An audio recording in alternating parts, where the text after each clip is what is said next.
From Beyond by H.P. Lovecraft. Written the 16th of November, 1920. Horrible beyond conception was the change which had taken place in my best friend, Crawford Tinglegast. I had not seen him since that day, 2 months and a half before, when he had told me toward what goal his physical and metaphysical researches were leading. When he had answered my awed and almost frightened remonstrances by driving me from his laboratory and his house in a burst of fanatical rage. I had known that he now remained mostly shut in the attic laboratory with that accursed electrical machine, eating little and excluding even the servants. But I had not thought that a brief period of 10 weeks could so alter and disfigure any human creature. It is not pleasant to see a stout man suddenly grow thin.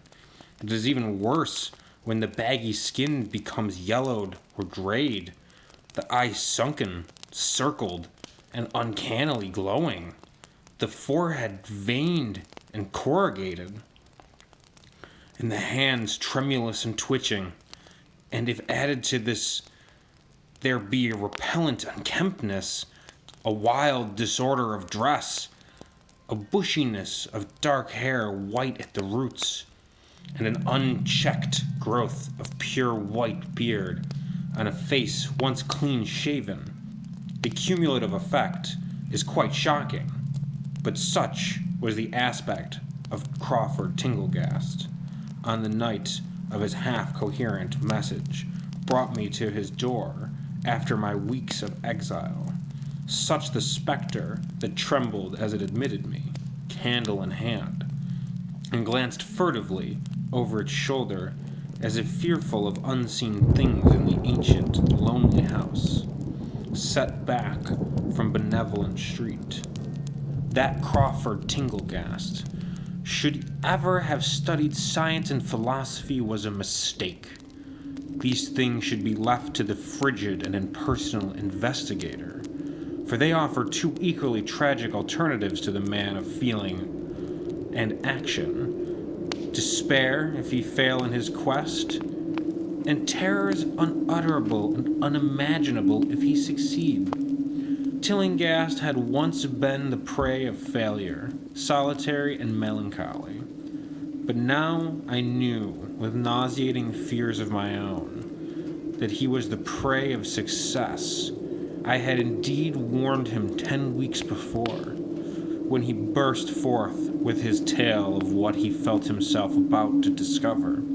He had been flushed and excited then, talking in a high and a natural, though always pedantic, voice. "What do we know," he had said, "of the world and the universe about us? Our means of receiving impressions are absurdly few, and our notions of surrounding objects infinitely narrow. We see things only as we are constructed to see them. We can gain no idea of their absolute nature. With 5 feeble senses we pretend to comprehend the boundless complex cosmos. Yet other beings with a wider, stronger, or different range of senses might not only see very differently the things we see, but might see and study whole worlds of matter, energy, and life, which lie close at hand. It can never be detached with the senses we have. I've always believed that such strange, inaccessible worlds exist at our very elbows. And now I believe I have found a way to break down the barriers." I am not joking. Within 24 hours, that machine near the table will generate waves, acting on unrecognized sense organs that exist in us at atrophied or rudimentary vestiges. Those waves will open up to us many vistas unknown to man, and several unknown to anything we consider organic life. We shall see that at which dogs howl in the dark, and that at which cats prick up their ears after midnight. We shall see these things and other things which no breathing creature has yet seen. We shall overleap time, space, and dimensions, and without bodily motion peer to the bottom of creation.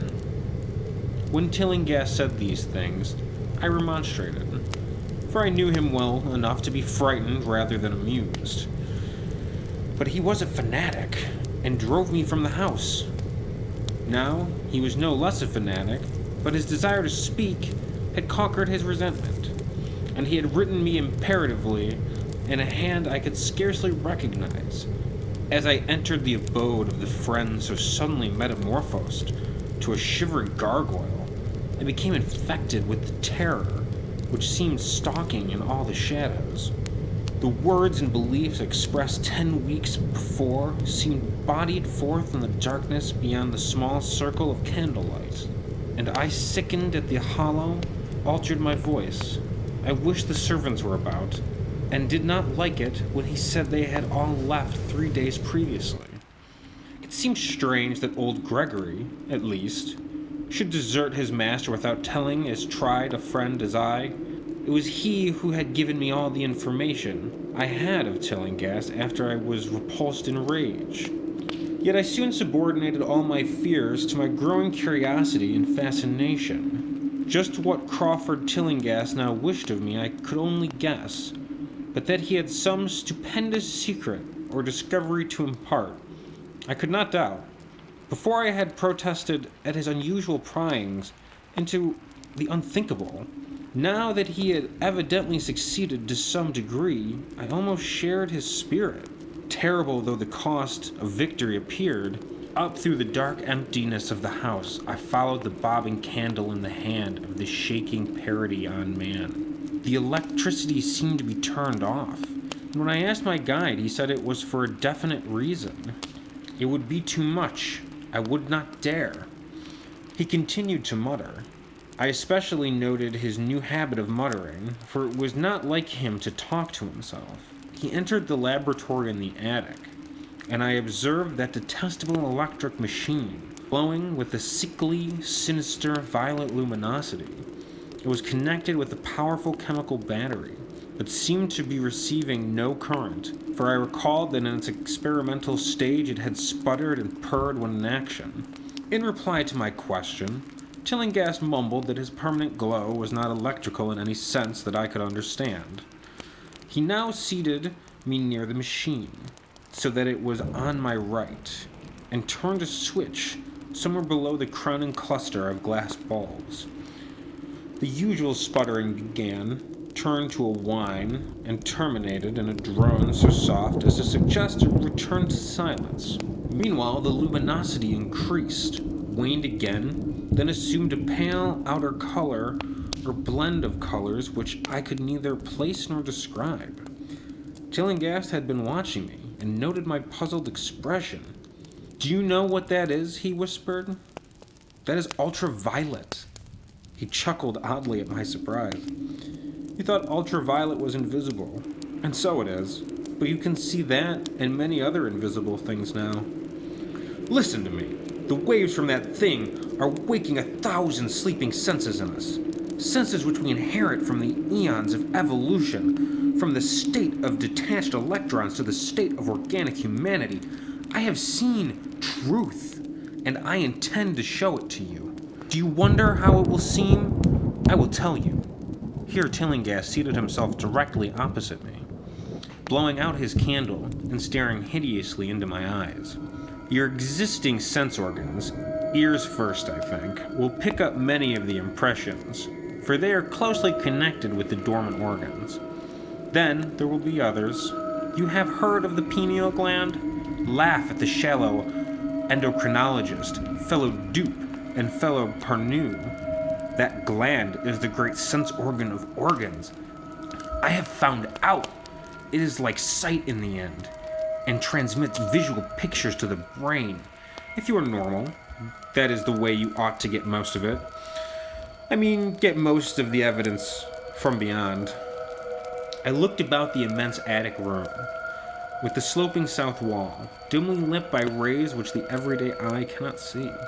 The far corners were all shadows, and the whole place took on a hazy unreality, which obscured its nature and invited the imagination to symbolism and phantasm.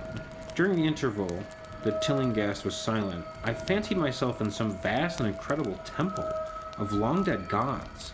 some vague edifice of innumerable black stone columns reaching up from a floor of damp slabs to a cloudy height beyond the range of my vision. The picture was very vivid for a while, but gradually gave way to a more horrible conception, that of utter, absolute solitude and infinite, sightless, soundless space. There seemed to be a void and nothing more, and I felt a childish fear which prompted me to draw from my hip pocket the revolver I always carried after dark since the night I was held up in East Province. Then, from the farthermost regions of the remoteness, the sound softly glided into existence. It was infinitely faint, subtly vibrant, and unmistakably musical. It held the quality of surpassing wildness which made its impact feel like a delicate torture of my whole body. I felt sensations like those one feels when accidentally scratching around glass.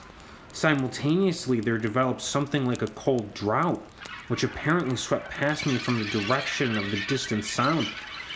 As I waited breathlessly, I perceived that both sound and wind were increasing, the effect being to give me an odd notion of myself as tied to a pair of rails in the path of a gigantic approaching locomotive. I began to speak to Tillinghast, and as I did so, all the unusual impressions abruptly vanished. I saw only the man, the glowing machine, and the dim apartment. Tillinghast was grinning repulsively at the revolver which I had almost unconsciously drawn. From his expression, I was sure he had seen and heard as much as I, if not a great deal more. I whispered what I had experienced, and he bade me to remain as quiet and receptive as possible. "Don't move," he cautioned, "for in these rays we are able to be seen as well as to see. I told you the servants left, but I didn't tell you how. It was that thick-witted housekeeper. She turned on the lights downstairs after I had warned her not to, and the wires picked up sympathetic vibrations. It must have been frightful. I could hear the screams up here in spite of all I was seeing and hearing from another direction. And later, it was rather awful to find those empty heaps of clothes around the house. Miss Updike's clothes were close to the front hall switch. That's how I knew she did it. I got them all, but so long as we don't move, we're fairly safe. Remember, we're dealing with a hideous world in which we are practically helpless. Keep still." The combined shock of the revelation and the abrupt command gave me a kind of paralysis. And in my terror, my mind again opened to the impressions coming from what Tillinghast called beyond. I was now in a vortex of sound and motion, with confused pictures before my eyes. I saw the blurred outlines of the room, but from some point in space there seemed to be a pouring, a seething column of unrecognizable shapes or clouds, penetrating the solid roof at a point ahead and to the right of me. Then I glimpsed the temple-like effect again, but this time the pillars reached up and into an aerial ocean of light, which sent down one blinding beam along the path of the cloudy column I had seen before. After that, the scene was almost wholly kaleidoscopic, and in the jumble of sights, sounds, and unidentified sense impressions, I felt that I was about to dissolve, or in some way lose the solid form. One definite flash I shall always remember. I seemed for an instant to behold a patch of strange night sky filled with shining, revolving spheres, and as it receded, I saw that the glowing suns formed a constellation or galaxy of settled shapes.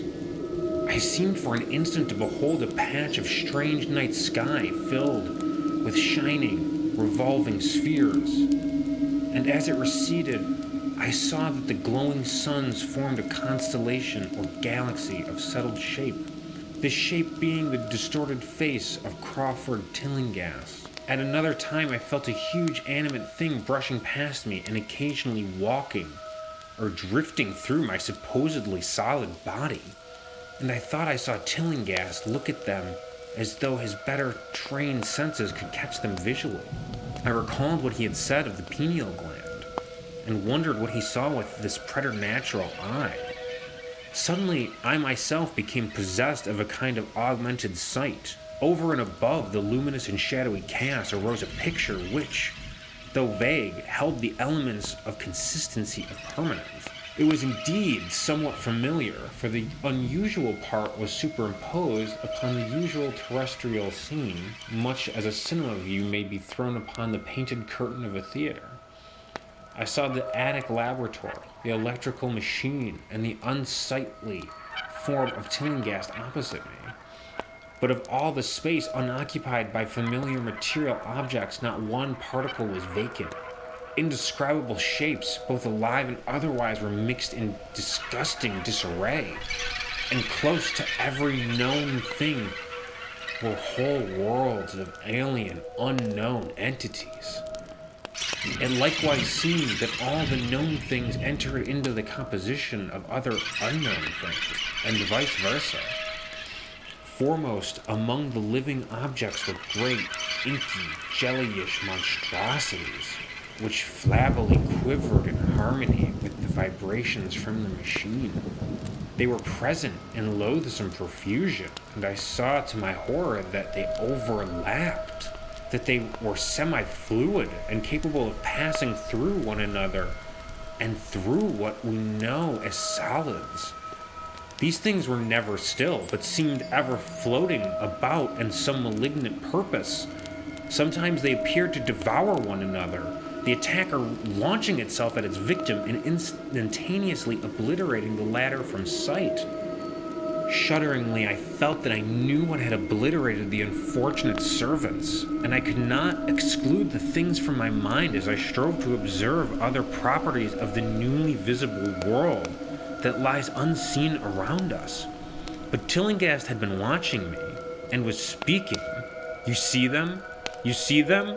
You see the things that float and flop about you and through you every moment of your life? You see the creatures that form what men call the pure air and the blue sky? Have I not succeeded in breaking down the barrier?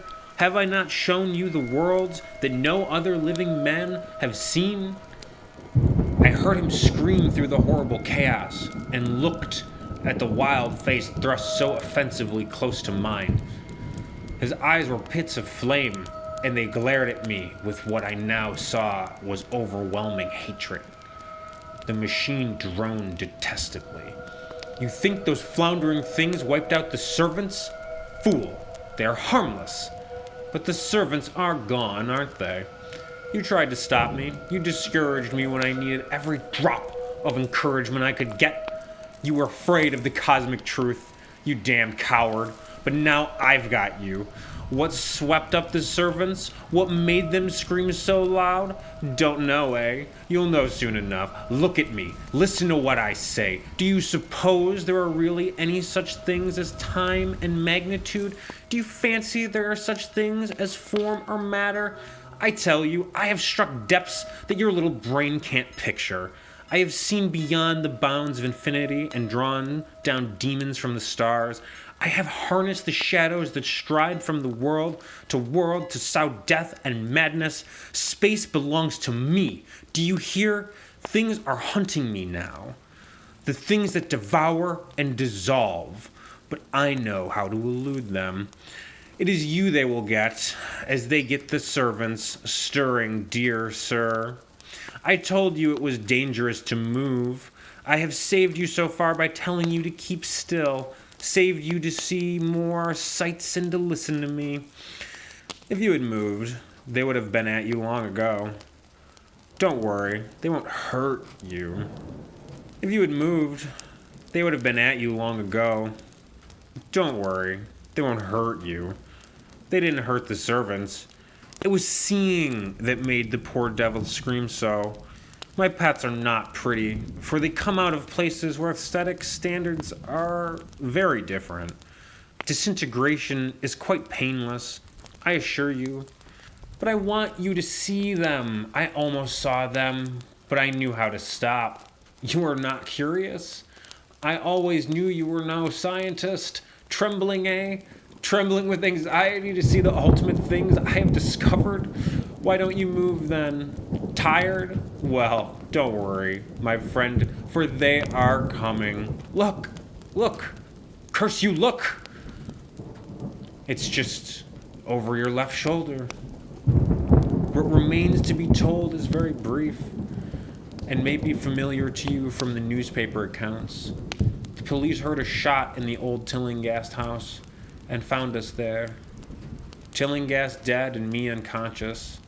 They arrested me because the revolver was in my hand, but released me in 3 hours after they found it was apoplexy, which had finished Tillinghast, and saw that my shot had been directed at the noxious machine, which now lay hopelessly shattered on the laboratory floor.